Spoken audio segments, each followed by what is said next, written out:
ઘણા બધા લોકોને ઊંઘવાની મજા પડતી હોય છે, એવા લોકોને મજા પડશે આ સાંભળીને.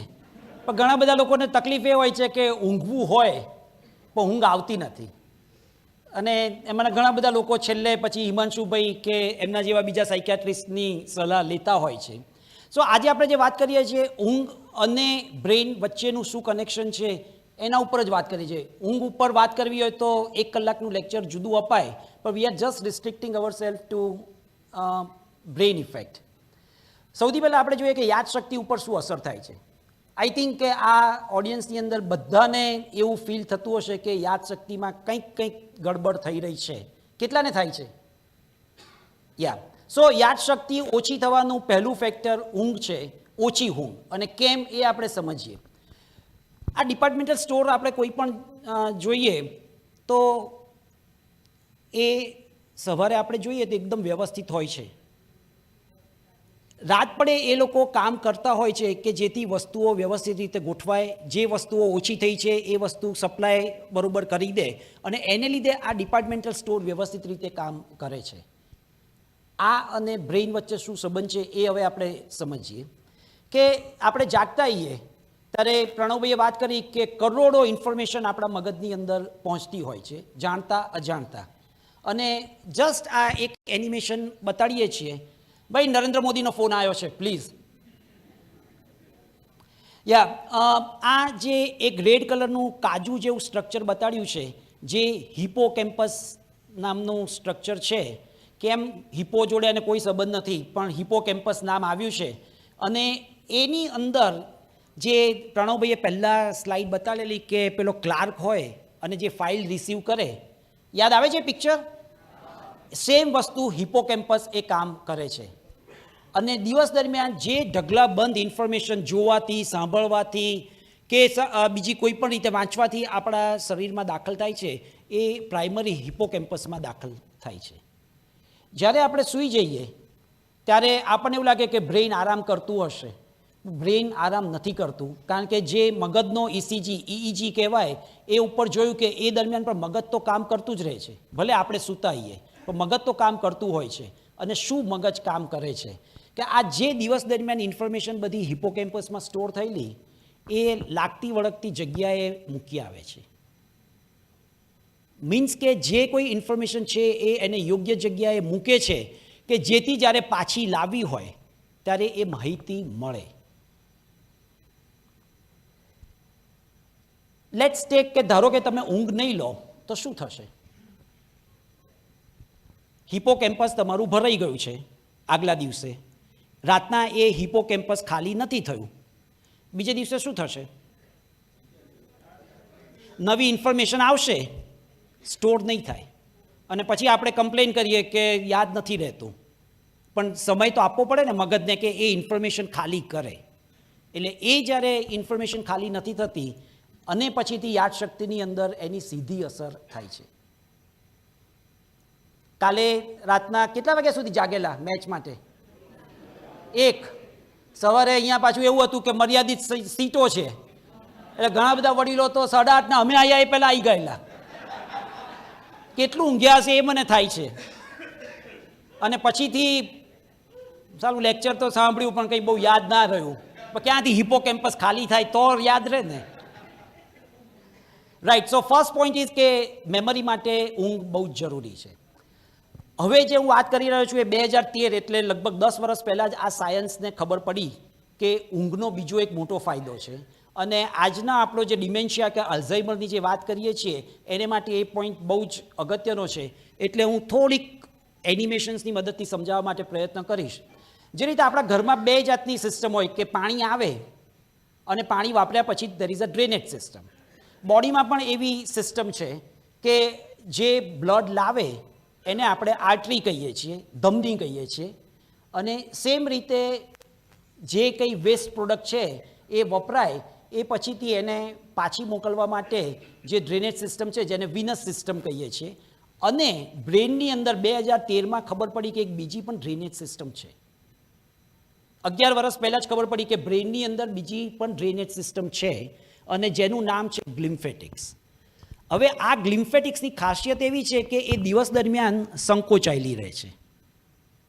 મીન્સ કે એ વખતે એ વેસ્ટ પ્રોડક્ટ જે છે એ ખાલી વિનસ એટલે વેઇનથી જ ખાલી થાય છે, ગ્લિમ્ફેટિક કામ નથી કરતું. હવે જ્યારે આપણે સૂઈ જઈએ ત્યારે એ સિસ્ટમ ઓપન થાય છે અને વેસ્ટ પ્રોડક્ટ ખાલી કરે છે. ઓછું ઊંઘીએ તો એ વેસ્ટ પ્રોડક્ટ આપણી છે એ ખાલી ન થાય અને એ વેસ્ટ પ્રોડક્ટ ભેગી થયા કરે.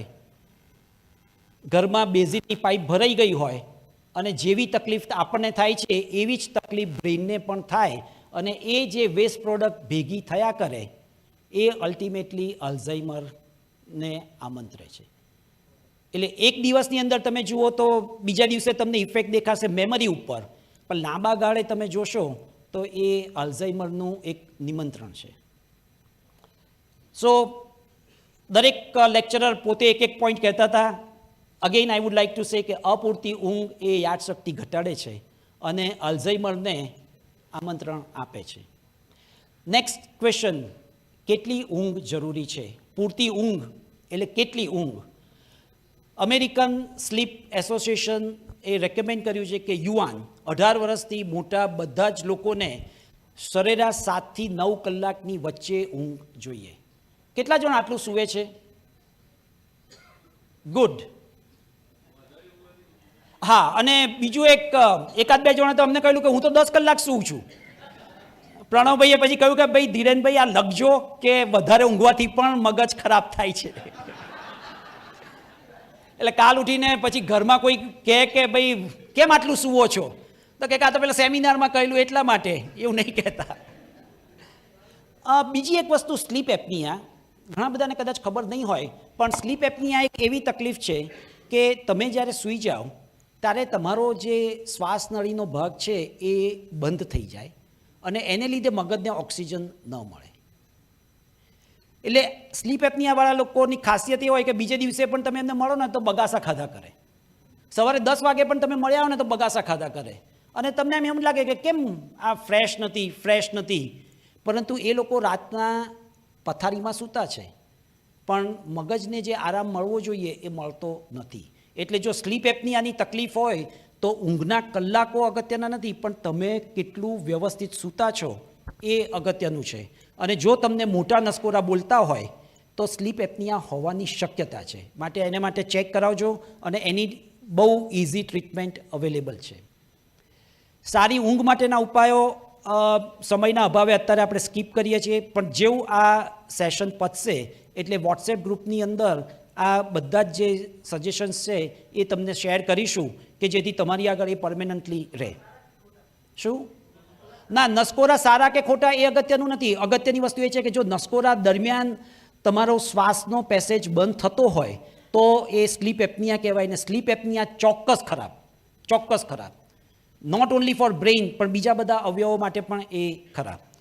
સો 5 પોઈન્ટની આપણે વાત કરી. છઠ્ઠા point which is a stress control, અને હિમાંશુભાઈનો એ ફેવરિટ ટોપિક છે. Thank you Dhirenbhai. All of you comfortable? That's great. Break થોડીક વારમાં જ આવશે, so be comfortable. Stress control, તમારામાંથી કેટલા લોકોને તણાવ છે? Raise your hands. બધાને? પણ કોઈ મારી ક્લિનિકમાં કેમ નથી દેખાતા આટલા બધા?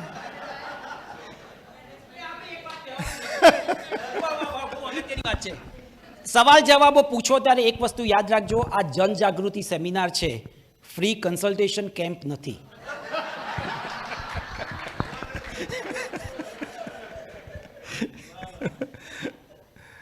કેટલા લોકોએ તણાવ અનુભવ્યો છે જિંદગીમાં ક્યારેક? અને કેટલા લોકો જુઠ્ઠું બોલે છે?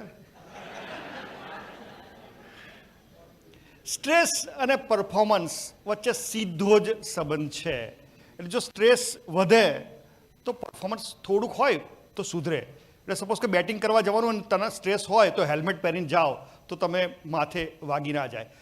પરીક્ષાનો સ્ટ્રેસ હોય તો થોડું સારું વાંચો તો એટલીસ્ટ તમે સારો પરફોર્મન્સ કરી શકો. પણ જો પછી બહુ ચિંતા થાય તો પછી પરફોર્મન્સ ડાઉન થાય અને એ પછી બેચેની થાય, વાંચી ના શકાય, હરફર થાય, સરખી ઊંઘ ના આવે અને પછી દે આર અંડર સ્ટ્રેસ, અને પછી પરફોર્મન્સ બગડે, પરીક્ષામાં સારું પરફોર્મન્સ ના થાય, માર્ક નબળા પડે.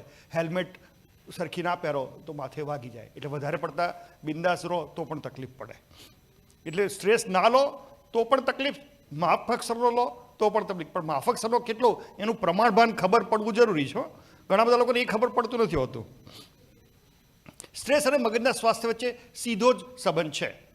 કારણ કે સ્ટ્રેસના કારણે છે ને મગજના જે સ્નાયુઓ છે, જે પ્રણવયના સ્નાયુઓ છે, એ બધા સ્નાયુઓમાં ઇન્ફ્લામેશન થાય. ઇન્ફ્લામેશન એટલે સોજો થાય.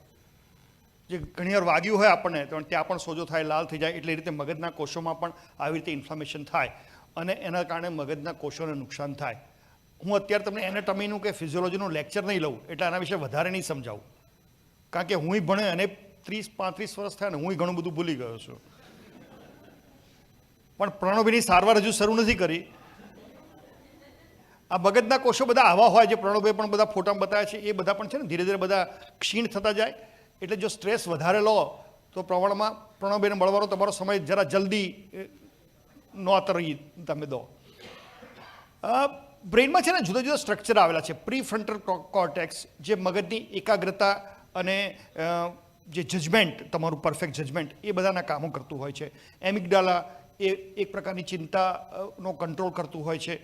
આ સિવાય પણ હિપોકેમ્પસ, જેમ ધીરેનભાઈ કીધું એમ શીખવામાં અને યાદ રાખવામાં રાત્રે હિપોકેમ્પસ બધા મેસેજો પોતાની જગ્યાએ પહોંચાડે, એવા બધા ઘણા કામ કરતા હોય છે. આ સિવાય સાયનેપ્સ છે, એ છે બધી ઢગલાબંધ વસ્તુઓ મગજમાં છે, જે બધી વસ્તુઓ સુધી અત્યાર સુધી સાયન્સ બધી વસ્તુમાં પહોંચ્યું નથી, પણ ઘણી બધી વસ્તુમાં પહોંચ્યું છે. અને જે એવું કહે છે કે જો આ બધાને અસર થાય, સ્ટ્રેસની આ બધા વસ્તુઓ પર સીધી જ અસર થાય છે, અને જે અલ્ટિમેટલી જુદા જુદા પ્રકારના પ્રોબ્લેમ્સને આમંત્રણ છે. સ્ટ્રેસ થવાના ઘણા બધા કારણો હોય છે. કોઈ મને કહેશે સ્ટ્રેસ થવાના શું શું કારણો હશે? એક તો આનુવંશિકતા, એટલે હેરિડિટરી. બાપા સ્ટ્રેસ કરતા હોય, છોકરા જ ચિંતાવાળા હોય. માં ચિંતાવાળી હોય, એની દીકરીઓ બધી ચિંતાવાળી હોય, દીકરા બધા ચિંતાવાળા હોય. એટલે કે વારસાગત ઘણી બધી વાર સ્ટ્રેસ કે એન્ઝાયટી જોવા મળે છે. વાતાવરણ, એન્વાયરમેન્ટ. ઇલેક્શનમાં ઘણા બધા લોકોને સ્ટ્રેસ થઈ ગયો કે ભાજપ જીતશે કે નહીં જીતે. અરે ભાઈ, તારા ઘરમાં કાંઈ નથી નવું વધવાનું નથી એનાથી. વ્યક્તિત્વ, પોતાની પર્સનાલિટી, ઘણા બધાનો સ્વભાવ જ એવો હોય. પેલા અમારે ત્યાં ઘણા બધા પેશન્ટ આવે, એમના વાઈફ કહે સાહેબ એમનો તો સ્વભાવ જ આવો છે, અને સ્વભાવ નાની નાની વાતમાં ચિંતા કરે, અને ચિંતા એટલી બધી કરે કે છેલ્લે એમને વધારે ચિંતા થાય, રાત્રે ઊંઘ ના આવે, ભૂખ ના લાગે, એવી જાત જાતની ચિંતાઓ બધી થયા કરે. સ્ટ્રેસ વિશે સમજવાની થોડીક વસ્તુ છે કે આપણી બધી જગ્યાએ સ્ટ્રેસ મેનેજમેન્ટના પ્રોગ્રામો તમે સાંભળ્યા હશે, સ્ટ્રેસ મેનેજ કરવાનું. પણ સ્ટ્રેસ રિમૂવલ વિશે સાંભળ્યું જ ખરું? So stress removal is not possible. તણાવ સાથે જીવતા શીખવાનું છે. તણાવ વગરનું જીવન શક્ય નથી. તમે હિમાલયમાં જતા રહો લંગોટી પહેરીને તો ત્યાંય સ્ટ્રેસ તો થાય જ. ત્યાં ઠંડકનો સ્ટ્રેસ થાય, ત્યાં આજે બકરી દૂધ આપશે કે નહીં આપે, કોઈક મહાનુભાવ આવીને જમાડશે કે નહીં જમાડે, એવી ચિંતા થાય. એટલે ચિંતા થાય. સો સ્ટ્રેસની સાથે જીવતા શીખવાનું છે. સ્ટ્રેસ વગર સ્ટ્રેસ રિમૂવલના કોઈ પ્રોગ્રામો હજુ સુધી થયા નથી હોતા. ઘણા બધા લોકો કહે છે કે ભાઈ મને તો સ્ટ્રેસ થઈ જ ના શકે. એવું કેટલા લોકો માને છે? તો સ્ટ્રેસ કોઈને પણ થઈ શકે. મને સાયકિયાટ્રિસ્ટને પણ સ્ટ્રેસ થઈ શકે. આજે પણ મને સ્ટ્રેસ થતો હતો. આ ધીરેનભાઈ છેલ્લા 2 મહિનાથી અમારી પાછળ છે ને આમ સાટકો લઈને ફરતા હતા, એટલે રોજ મને તો સ્ટ્રેસ કરાવતા હતા. એટલે મારે તો બીપી ચેક કરાવવું પડતું હતું. પ્રણવભાઈના પણ મારા જેવા જ હાલ હતા, પણ એટલે stress is very common. So stress control કરવાના રસ્તાઓ શું શું હોઈ શકે? પહેલાં તો સ્ટ્રેસ કંટ્રોલ કરવા માટે સૌથી પહેલી તો અગત્યની વસ્તુ શું છે કે દરેક જણાને ભાન થવું જોઈએ કે ભાઈ મને શેનો સ્ટ્રેસ થઈ રહ્યો છે. સો સ્ટ્રેસર કઈ વસ્તુથી સ્ટ્રેસ થાય છે એનું ખ્યાલ કરવો એ સૌથી વધારે જરૂરી છે. ઘણા મહાનુભાવોને ખબર જ નથી પડતી કે મને સ્ટ્રેસ શેનો થાય છે. સો પ્લીઝ ટેક ટાઈમ અને એમાંથી શોધો કે તમને કઈ વસ્તુ સ્ટ્રેસ કરે છે. જો તમે એ શોધી શકશો તો કદાચ half of the problem is solve. તો સ્ટ્રેસ કંટ્રોલ કરવાના રસ્તાઓ: બી પોઝિટિવ. સૂરજને પણ તમે બતાવી શકો, રાઈટ? સૂરજ ના હોય તો તમે સૂરજ ઊભો પણ કરી શકો. વાત અગત્યની છે કે બી પોઝિટિવ એટલે કે તમે બધી વસ્તુઓમાં પોઝિટિવિટી જોશો. એક પોલિયાના કરીને બહુ જ સરસ ચોપડી, કેટલા લોકોએ વાંચી છે Pollyanna? There are few people. બધા જ લોકોને કહું છું કે પોલિયાના નામની ચોપડી છે, ગુજરાતીમાં પણ ભાષાંતર અવેલેબલ છે. 100 વર્ષ જૂની નવલકથા છે, 100 વર્ષ જૂની નવલકથા છે. ફરી એકવાર વાંચી લેજો, ગુજરાતીમાં પણ અવેલેબલ છે. વાંચશો તો તમને ખબર છે કે 10 વર્ષની છોકરીની કથા છે જેને દરેક વસ્તુમાં પોઝિટિવિટી દેખાય છે. અદ્ભુત નવલકથા છે. PDF મફતમાં પણ અવેલેબલ છે યુટ્યુબ ને બધી જ જગ્યાએ. પણ વાંચજો. સ્ટ્રેસ કંટ્રોલ કરવાના રસ્તાઓ, જેમ ધીરેનભાઈ વાત કરી, કસરત, જુદા જુદા પ્રકારની કસરત તમે રેગ્યુલરલી કરો, ગ્રુપ સાથે કરો, પણ કસરત કરો, રેગ્યુલર કરો, લોકોને મળતા રહો. આગળ પણ વાત કરી છે એમ be in touch with people કે જે તમને પોતાને સ્ટ્રેસ રિલીવ કરવા માટે બહુ જ ઉપયોગી થશે. જિંદગીમાં પ્રાયોરિટી આપો. ઘણી બધી વખત આપણને ખબર નથી પડતી હોતી કે કયા કામો અગત્યના છે, કયા કામો અગત્યના નથી. ઇફ યુ ગીવ પ્રાયોરિટી, કે જે કામો વધારે અગત્યના છે, જો ઇલેક્ટ્રિસિટીનું લાલ બિલ આવ્યું હોય તો એને પહેલાં ભરી દેવું, એના માટે રાહ ના જોવી, એ પ્રાયોરિટી છે. ટાઈમ મેનેજમેન્ટ, કે ઘણી બધી વખત આપણે આખો દિવસમાં જોઈએ ને કે મેં સમય ક્યાં ક્યાં પસાર કર્યો, તો જો તમે એનું લિસ્ટ બનાવો તો તમને ખબર પડે કે નોન ઇમ્પોર્ટન્ટ, નોન અર્જન્ટ કામમાં આપણે એટલો બધો સમય પસાર કરીએ છીએ કે જેના કારણે ઇમ્પોર્ટન્ટ ને અર્જન્ટ કામ એ બાજુ પર રહી જાય અને લાલ બિલ ઘરમાં આવી જાય, એટલે ઘરના પછી આપણને સ્ટ્રેસ કરાવે. મી ટાઈમ, દરેક જણા પોતાના માટે જો દિવસનો એટલીસ્ટ અડધો કલાક ફાળવે, મી ટાઈમ પોતાના માટે, જેમાં પોતાને ગમતી વસ્તુ કરે, પોતાને ગમતા શોખ ઉપર સમય ફાળવે, નવું નવું શીખવાનું શરૂ કરે. ઘણા બધા લોકોને એવું યાદ છે કે 10મા ધોરણનું સૌથી લાંબુ વેકેશન હોય, 3 મહિનાનું વેકેશન, એ વખતે એક લિસ્ટ બનાવ્યું હોય કે આટલું આટલું કરીશું, અને એ લિસ્ટ ક્યારેય પૂરું ના થયું હોય તો યાદ કરીને એ લિસ્ટ ઉપરથી ધૂળ ખંખેરજો. 10મા ધોરણના વેકેશનના લિસ્ટ પરથી ધૂળ ખંખેરજો ને એમાં જે વસ્તુઓ તમને થઈ કે આ મારે કરવી હતી, નવું શીખવાનું, એ શીખશો તો જાપાન જશો તો જાપાનીઝ કામ લાગશે એવું જરૂરી નથી, પણ અહીંયા તમારું મગજ વધારે એક્ટિવ થશે. મ્યુઝિક શીખો, મ્યુઝિકમાં ઘણું બધું શીખશો. એ બધું કરશો, ચાલવા જાઓ, ગ્રુપ બનાવો, હાઇકિંગ કરવા જાઓ, કંઈ પણ કરશો, પોતાના માટે સમય કરો. ગાર્ડનિંગ કરો. ઘણા બધા લોકોને એવું છે કે ગાર્ડનિંગ કરવું છે. કેટલા પુરુષોને એવી ઈચ્છા છે કે મારે રસોઈ બનાવતા શીખવું છે?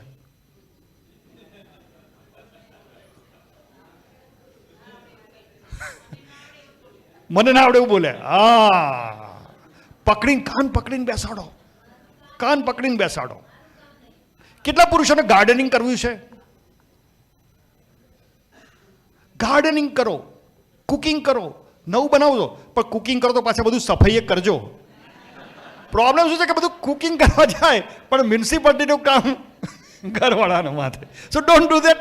મ્યુનિસિપાલિટી પણ કરજો તમારા માટે. So me time is one of the most important time which you can give to your self, you can pass your self, and that can be very much useful for you and your brain.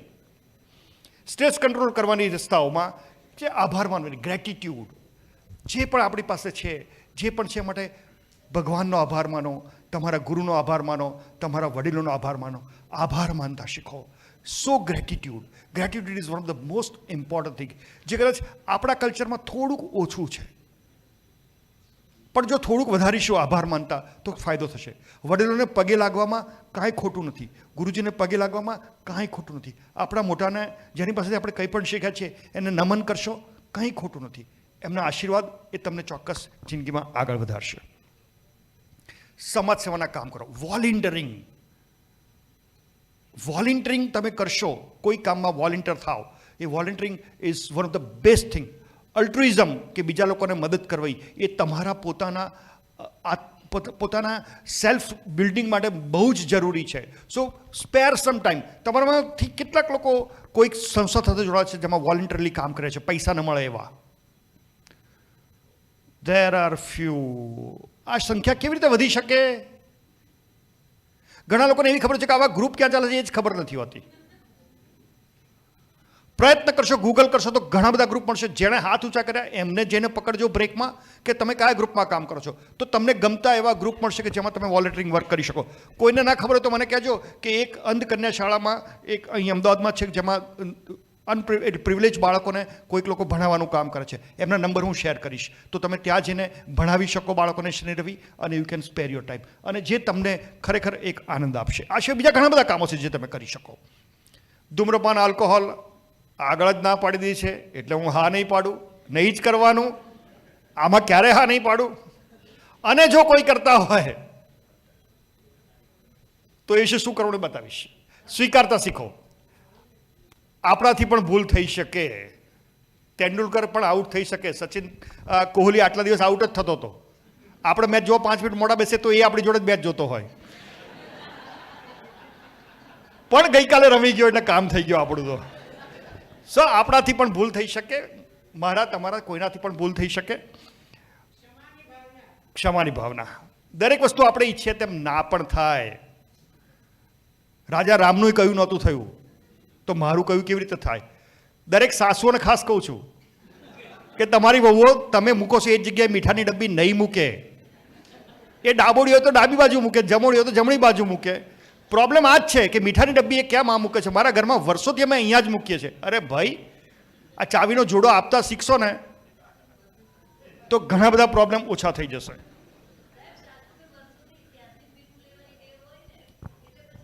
તો 2 ડબ્બી રાખો. પણ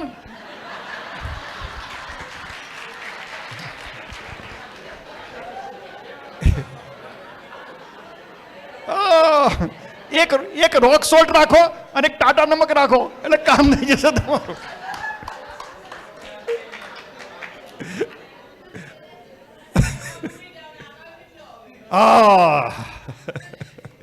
અને સૌથી વધારે અગત્યની જરૂર છે કે આપણને પણ આરામની જરૂર પડે. હું ડૉક્ટર છું તો હું કાલથી નહીં કામ કરું તો બધા પેશન્ટો તકલીફમાં પડશે ના. કોઈક બીજા એક સર્વે થયો હતો કે એક જગ્યાએ હોસ્પિટલમાં હડતાલ પડી અને થોડા દિવસ પછી 10 દિવસ હડતાલ ચાલી તો એ જગ્યાનો મૃત્યુ રેટ ઘટી ગયો હતો. ડેથ રેટ ઘટી ગયો હતો. આવું પણ થતું હોય છે. સો સ્વીકારતા શીખો કે મને પણ આરામની જરૂર પડે એન્ડ વિચ ઇઝ ઇમ્પોર્ટન્ટ. અને જો આ બધું કંઈ કામ ન લાગે તો મને મળો. Thank you.